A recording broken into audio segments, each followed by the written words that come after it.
they get it for the long amount of time, paying very, very little per hour when you break it down. And as a business owner, like I'm okay with making a little bit less if I can keep my time. Like you guys are going to notice this once you get more busy with your rental stuff, like there's going to come a point to where you're like, man, I wish I don't have to be here if you're doing a print event. Like I love making money, but like there's times where I'm at the event for prints because we'll stay there if it's prints.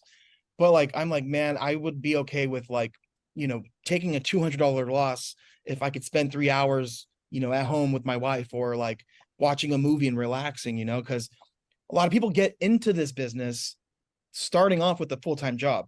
You don't want to buy something that feels like a job. You hear this word passive, right?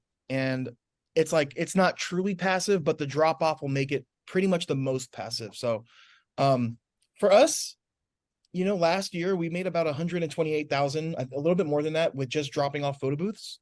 And I don't think we could hit that number if we weren't doing drop-offs. Because think about it, you guys, if you have one photo booth and or even multiple photo booths, most events take place on the same day around the same time. We're talking usually Saturday, anywhere from like 5 to like 11 to 12.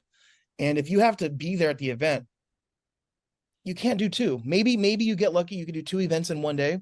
But if you really want to scale, and this is something probably a little bit too advanced for most people watching this, the drop off is the way to do it, because if they're having it all day, you can come at 10 a.m., then drop off the next one at 11 a.m., then the next one at 12. And that's what we did. Like you guys, I don't know if I ever told you, but we did 11 events in one day last year with the drop off. And That's awesome.